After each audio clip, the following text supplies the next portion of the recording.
दोस्तों आज से जो हम इस सीरीज स्टार्ट करने जा रहे हैं वो बहुत ही ज्यादा अच्छी है। इस सीरीज में आपको वो सारी चीजें मिलेगी जो आप एक बढ़िया से एनिमे में देखना चाहते हो।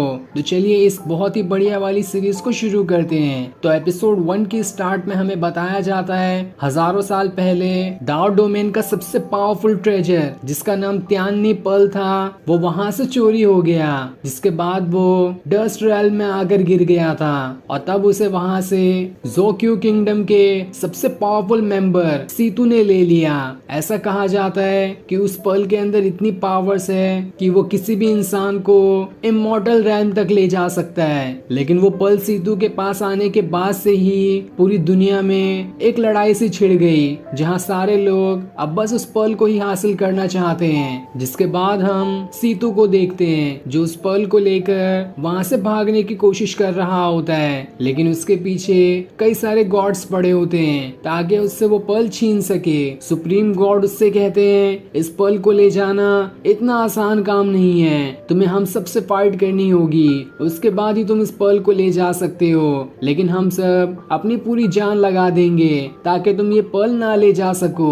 लेकिन सीतू कहता है चाहो तो कोशिश कर लो, तुम जितनी भी कोशिश करोगे वो सब नाकाम रहेगी, मैं कैसे भी करके इस पर्ल को यहाँ से लेकर चला जाऊंगा। तब वो सारे गॉड अपने गॉड फॉर्म में आ जाते हैं और अपनी सारी पावर्स का इस्तेमाल करते हुए सीतू के ऊपर अटैक करना शुरू कर देते हैं। लेकिन सीतू भी कम पावरफुल नहीं था, वो जोंग्यू किंगडम का सबसे पावरफुल मेंबर होता है, इसलिए वो भी अपनी पावर्स का इस्तेमाल करते हुए उन सारे के सारे गॉड से लड़ रहा होता है। लेकिन तब भी वो उनके सामने उतना ज्यादा पावरफुल नहीं दिखाई दे रहा था क्योंकि वो अकेला और उसके सामने इतने सारे गॉड्स होते हैं। जिसके बाद वो सारे गॉड्स उसे पकड़ने की कोशिश कर रहे होते हैं। तब सीतू वहां पर अपने स्पिरिचुअल बर्ड को समन कर लेता है ताकि वो उन गॉड से फाइट कर सके। लेकिन वो गॉड भी अपने पॉइजनस स्नेक का इस्तेमाल करते हुए उस बर्ड को पकड़ लेते हैं, जहां अब वो बर्ड भी अकेला हो गया था और उसके सामने अलग अलग गॉड्स के स्पिरिचुअल बीस्ट और बर्ड आ जाते हैं जो उस बर्ड से फाइट कर रहे होते हैं। इसलिए वो बर्ड काफी कमजोर दिखाई देता है। तब अपने आप को हारता देखकर सीतू वहां पर खुद ही को डिस्ट्रॉय करने की सोचता है ताकि वो यहाँ से निकल सके। जिसके बाद वो खुद को डिस्ट्रॉय करके वहां से सीधा जमीन पे गिरने लगता है और फिर वो वहां से जमीन पे आकर गिर जाता है। लेकिन वो पर्ल कहाँ चला गया था इसके बारे में हमें अभी नहीं बताया जाता।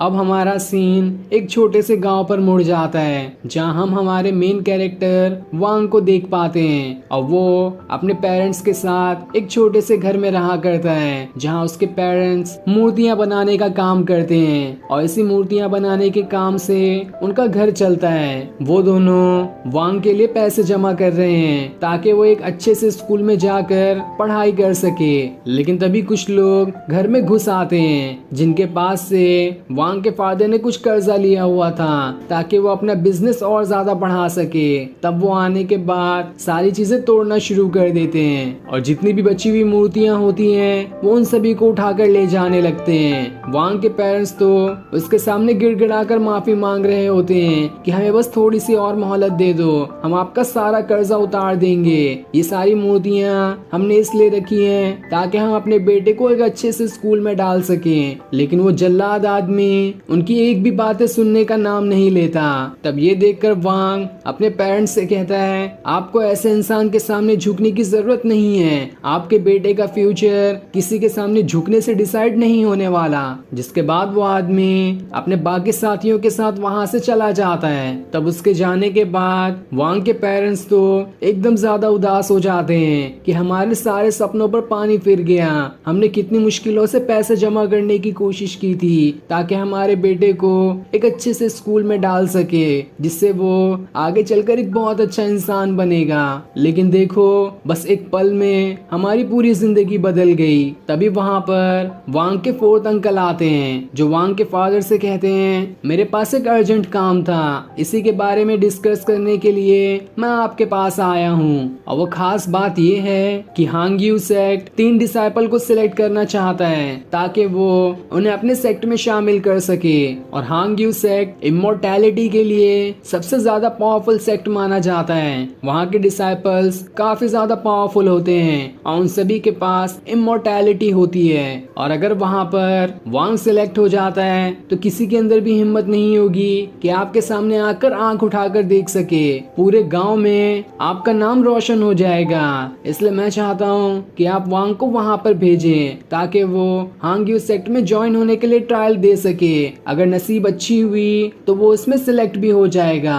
लेकिन वांग के पेरेंट्स कहते हैं हमने तो पैसे जमा किए थे ताकि वांग एक अच्छे से स्कूल में जा सके, लेकिन ये इमोर्टैलिटी में जाना मुझे ठीक नहीं लग रहा, क्योंकि इमोर्टैलिटी हासिल करना बहुत मुश्किल काम होता है। इसलिए हम अपने बेटे की जान खतरे में नहीं डाल सकते हैं। लेकिन तब वांग अपने पेरेंट्स के सामने झुक कर कहता है मैं आप सभी से ये विनती करना चाहता हूँ कि आप मुझे उस ट्रायल में जाने की अनुमति दे दें, क्योंकि मुझे नहीं लगता कि अगर मैं पढ़ लिख कर एक अच्छा इंसान भी बन गया तब भी कोई आपकी इज्जत करेगा, क्योंकि दुनिया गरीबी का तो फायदा ही उठाती है। तब अपने बेटे की जिद के सामने उसके पेरेंट्स उसे उस सेक्ट में शामिल होने के लिए अनुमति दे देते हैं, जिस पर वांग अपने पेरेंट्स से कहता है जब आपके बेटे ने सबसे मुश्किल रास्ता चुन ही लिया है तो वो अपनी जान लगा देगा ताकि इसमें सबसे बेस्ट बनकर दिखा सके। अब वांग के पेरेंट्स उसे वहां पर लेकर आते हैं जहां से 3 डिसाइपल्स को हांग्यू सेक्ट का एम्परर अपने साथ ले जाएगा, जहां पर और भी सारे डिसाइपल मौजूद होंगे और वहां पर उनका ट्रायल शुरू होने वाला है। तब वहां पर वांग को वो दोनों डिसाइपल दिखाई देते हैं जो दोनों भी उसके साथ वो ट्रायल देने जाएंगे, और कुछ ही देर में उसकी उनसे दोस्ती भी हो जाती है। जिसके बाद वहां पर हांग्यू सेक्ट के एम्परर आते हैं जो उन तीनों डिसाइपल्स को अपनी इमॉर्टल स्वॉर्ड देते हैं, जिसके ऊपर खड़े होकर वो वहां से उस जगह जा सकते हैं जहां पर ट्रायल होने वाला है। इसलिए वो सभी उस स्वॉर्ड पे खड़े होकर वहां से ट्रायल देने के लिए जाने लगते हैं। अब वहां आने के बाद वांग को वहां पर कई सारे डिसाइपल्स दिखाई देते हैं जो सभी हांग्यू सेक्ट में ज्वाइन होने के लिए आए थे। लेकिन तब एल्डर सभी से कहते हैं हांग्यू सेक्ट में ज्वाइन होना इतना आसान काम नहीं है, तुम्हें कई सारे ट्रायल्स पास करने होंगे, उसके बाद ही ये डिसाइड किया जाएगा कि तुम हांग्यू सेक्ट में सिलेक्ट होने के लायक हो भी या नहीं। और उन ट्रायल का सबसे पहला ट्रायल ये है कि तुम्हारी फिजिकल बॉडी को चेक करना। अगर तुम्हारी फिजिकल बॉडी ठीक हुई तभी तुम्हें नेक्स्ट ट्रायल के लिए भेजा जाएगा। जिसके बाद मास्टर अलग अलग डिसाइपल की फिजिकल बॉडी को चेक करना शुरू कर देते हैं कि उनके अंदर कितनी ज्यादा पावर्स हैं और वो आगे का टेस्ट संभाल पाते भी हैं या नहीं। तब इस चीज में कई सारे डिसाइपल्स तो फेल हो जाते हैं, लेकिन वो एक डिसाइपल सिलेक्ट हो जाता है जो वांग के साथ अभी यहाँ पर आया था। तब दूसरा एक डिसाइपल उस मास्टर को कुछ पैसे दे देता है ताकि वो उसे सिलेक्ट कर सके, क्योंकि मास्टर ने उसे रिजेक्ट कर दिया था। तब वो मास्टर पैसों के लालच में उस डिसाइपल को भी सिलेक्ट कर लेता है नेक्स्ट ट्रायल के लिए। अब वहाँ पर वांग की बारी आती है, लेकिन जब मास्टर उसे चेक करते हैं तो उसकी फिजिकल बॉडी उतनी ज्यादा पावरफुल नहीं थी कि वो अगला टेस्ट संभाल सके, इसलिए उसे रिजेक्ट कर दिया जाता है। ये देखकर तो वांग को बिल्कुल चक्कर से आने लगते हैं, क्योंकि वो कितने सारे सपनों को लेकर यहाँ पर आया था, लेकिन बस एक ही सेकंड के अंदर उसके सारे सपने टूट गए। लेकिन तब भी वो हिम्मत नहीं हारता। वो कहता है चाहे कुछ भी हो जाए, भले से मेरी फिजिकल बॉडी उतनी पावरफुल क्यों ना हो, मैं सेकंड राउंड तो खेल कर ही रहूंगा। जिसके बाद मास्टर सभी को सेकंड ट्रायल के बारे में बताते हैं और उनसे कहते हैं तुम्हें यहाँ पर जो बेलों से बनी सीढ़ियाँ दिखाई दे रही है, शाम होने से पहले तुम्हें उन सभी सीढ़ियों को पार करना है और इसके टॉप पर जाना होगा। जो भी सूरज डूबने से पहले टॉप पर पहुंच जाएगा वो इस ट्रायल में पास होगा। तब ये देखकर सारे के सारे डिसाइपल्स उन बेलों से बनी सीढ़ियों पे चढ़ना शुरू कर देते हैं, लेकिन इन सीढ़ियों पे चढ़ना इतना आसान काम नहीं था। जगह जगह पर कई सारे खतरे होते हैं, कहीं से बिजलियां निकल रही थी तो कहीं से आग निकल रहे होते हैं। इस चीज से काफी सारे डिसाइपल उन बेलों से नीचे गिरने वाले होते हैं, पर जैसे वो जमीन पे गिरते इससे पहले ही दूसरे मास्टर उन डिसाइपल्स को आकर बचा लेते हैं, लेकिन इस वजह से वो सारे डिसाइपल एलिमिनेट हो चुके थे। पर वांग अपनी हिम्मत नहीं हारता, उसकी पूरी बॉडी से जगह जगह से खून गिर रहा होता है, लेकिन तब भी वो सबसे आगे और सबसे ऊंचाई पर पहुंच गया होता है। लेकिन तभी वो वहां से किसी अलग ही वर्ल्ड में टेलीपोर्ट हो जाता है जहां चारों तरफ बिल्कुल लावा ही था। लेकिन ये देखकर वांग को समझ आता है कि यहाँ पर असली लावा नहीं है, ये मेरे बस दिमाग द्वारा दिखाया जा रहा विजन है। अगर मैं इसे पार कर लूं तो मैं इस सीढ़ियों के टॉप पर पहुंच जाऊंगा। तब वो हिम्मत करके करके लावे से होकर ही आगे बढ़ना शुरू कर देता है। और जैसा कि उसने सोचा था बिल्कुल वैसा ही होता है। वो सब उसके दिमाग द्वारा दिखाया जा रहा विजन था। तब टॉप पे आते ही उसे हांग्यू सेक्ट दिखाई देता है, लेकिन उसके सामने भी बीच में बहुत बड़ी खाई थी जिसे पार करना तो बिल्कुल नामुमकिन था। लेकिन तब भी वांग हिम्मत नहीं हारता और अपनी आंखें बंद करके आगे कदम बढ़ाना शुरू कर देता है। वो जैसे ही कदम बढ़ाता है सामने अपने आप इनविजिबल सीढ़ियां बनते जाती है, जिनके ऊपर चढ़ते हुए वो उस हांग्यू सेक्ट के गेट पर आ जाता है। लेकिन जैसे वो हांग्यू सेक्ट के अंदर जाने वाला होता है कि तभी वहाँ पर एक इनविजिबल शील्ड उसका रास्ता रोक लेती है, क्योंकि सूरज डूब चुका था। ये देखकर वांग की सारी उम्मीदें टूट जाती है, क्योंकि वो सबसे आगे आकर भी बस एक कदम पीछे रह गया था। और इस चीज के बाद पहला एपिसोड यहाँ पर एंड होता है। तो अब वांग जैसे ही गेट के अंदर जाने वाला होता है उससे पहले ही वो वहां से जमीन पर आकर गिरता है। और जैसे वो वहां पर आकर गिरता है उसके सामने वही पर्ल दिखाई देता है, जिसे देखकर वो एकदम हैरान हो जाता है कि आखिर ये पर्ल यहाँ पर कैसे आया और आखिर इस पर्ल के अंदर पावर्स क्या है, ये क्या चीज हो सकती है। और जैसे वो उस पर्ल को हाथ लगाता है वो उस पर्ल की मिस्टीरियस दुनिया में पहुंच जाता है, जहाँ आकर वो हैरान था कि आखिर ये कौन सी दुनिया हो सकती है। तब उसके सामने सीतू की स्पिरिट आती है जो वांग से कहती है आखिरकार कोई इंसान मेरे इस स्पिरिचुअल वर्ल्ड के अंदर आया है। पिछले मैं हजारों सालों से किसी एक ऐसे इंसान का इंतजार कर रहा था जो इस वर्ल्ड के अंदर आ सके, जिसके बाद मैं अपनी स्पिरिट उसके अंदर ट्रांसफर कर दूंगा और इस हिसाब से मेरे पास मेरी पावर्स दोबारा से वापस आ जाएगी। जिसके बाद वो वांग के अंदर घुसने की कोशिश करता है ताकि उसकी बॉडी पे अपना कंट्रोल कर सके, लेकिन वो सीधा उसकी बॉडी से आर पार हो जाता है। ये देखकर वो एकदम हैरान था कि आखिर ये ऐसा कैसे हो सकता है। ये वांग तो बिल्कुल एक नॉर्मल इंसान है, लेकिन तब भी इसके अंदर मेरी स्पिरिट क्यों नहीं जा पा रही। वो कई बार घुसने की कोशिश करता लेकिन हर बार नाकाम ही रहता है। तब ये देखकर वांग उससे कहता है मैं इमॉर्टैलिटी की प्रैक्टिस कर रहा हूँ, क्या आप मुझे मेरी कल्टीवेशन करने में मदद कर सकते हैं। तब ये देखकर सीतू उससे कहता है तुमने कभी अपनी फिजिकल पावर्स को देखा है, तुम्हारे अंदर तो कुछ भी नहीं है और तुम चले हो इमॉर्टैलिटी सीखने के लिए। बच्चे ये तुम्हारा सपना ही रह जाएगा। लेकिन तब ये सुनकर वांग को गुस्सा आ जाता है। वो कहता है मैं पैदा गरीब हुआ था लेकिन मेरे अंदर जोश और हिम्मत की कमी नहीं है। अगर मैं अच्छे से काम करूं तो मैं अपनी किस्मत भी बदल सकता हूं और ये चीज मैं दुनिया को करके ही दिखाऊंगा।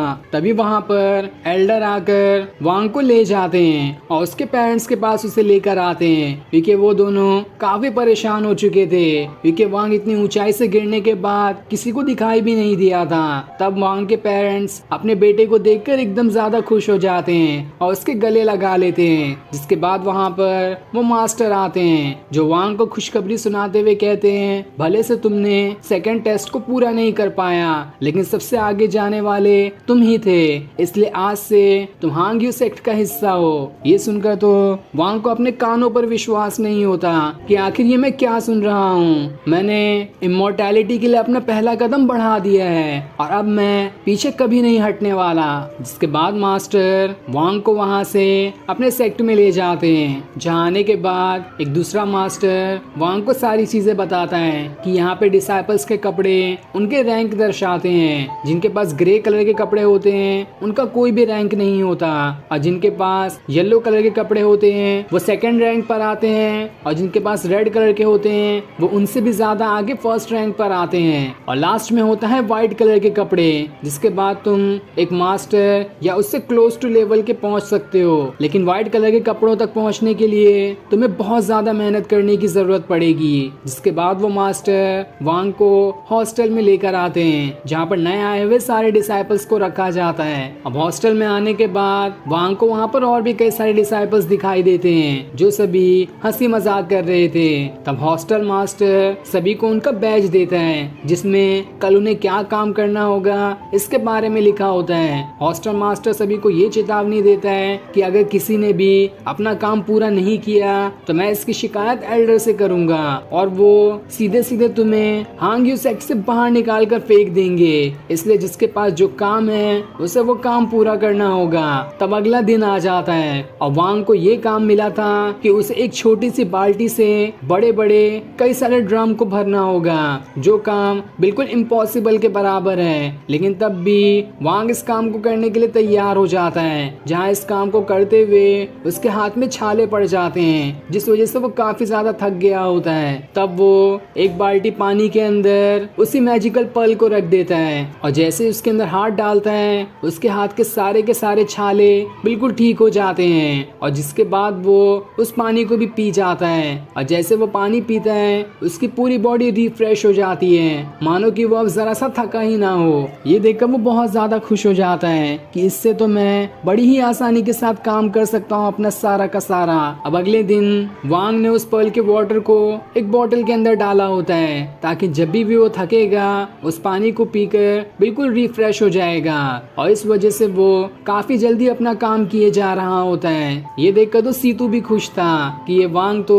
बहुत जल्दी इस पर्ल की पावर्स को सीख रहा है, लेकिन इस चीज से हॉस्टल मास्टर को शक हो रहा होता है कि आखिर ये वांग ने इतनी जल्दी इतने बड़े बड़े ड्रम को कैसे भर दिया, जिसे करने में तो लोगों को हफ्ते निकल जाते हैं और इसने एक हफ्ते का काम बस एक दिन के अंदर पूरा कर दिया।